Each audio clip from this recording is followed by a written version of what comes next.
ఉప్పల్ కలస గ్రామ రెవెన్యూ పరిధిలో ఉన్న 31 గుంటల భూమిని ప్రభుత్వ భూమిగా 2021 నుంచే సర్వేల ద్వారా స్పష్టంగా గుర్తించారు. అప్పట్లో వచ్చిన ఫిర్యాదుల మేరకు మండల సర్వేయర్ మొదలుకొని ఇన్స్పెక్టర్ ఆఫ్ సర్వేయర్ వరకు అన్ని రకాల సర్వేలు చేసి ప్రభుత్వ భూమి అని తేల్చినప్పటికీ అందులో హ్యాబిటట్ ఇన్ఫ్రాస్ట్రక్చర్ బహుళ అంతస్తుల నిర్మాణాలను పూర్తి చేయడం విమర్శలకు తావితీస్తోంది. అధికారులు, ప్రజాప్రతినిధులు బిల్డర్తో కుమ్మక్కై భారీ మొత్తంలో ముడుపులు తీసుకొని ప్రభుత్వ భూమిలో హ్యాబిటట్ ఇన్ఫ్రాస్ట్రక్చర్ నిర్మాణ సంస్థ అపార్ట్మెంటు నిర్మాణానికి సహకరించారు.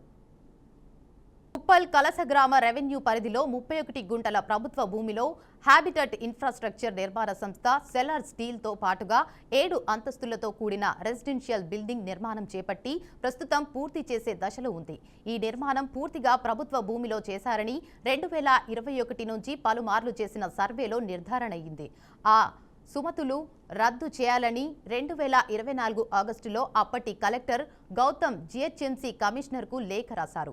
అయినా పనులు ఏమాత్రం ఆగలేదు. అపార్ట్మెంట్ నిర్మాణం దాదాపుగా పూర్తయింది. పలువురికి ప్లాట్లు రిజిస్ట్రేషన్ చేసి ఇచ్చారు.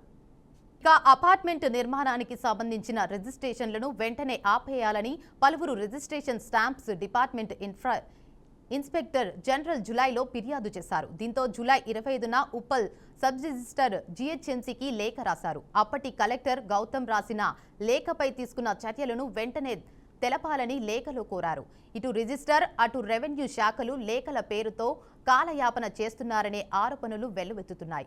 ప్రభుత్వ భూమిలో అపార్ట్మెంట్ నిర్మించి అమాయకులకు ప్లాట్లు అమ్మడంపై ఉన్నతాధికారులు స్పందన ఎలా ఉంటుందో వేచి చూడాల్సిందే.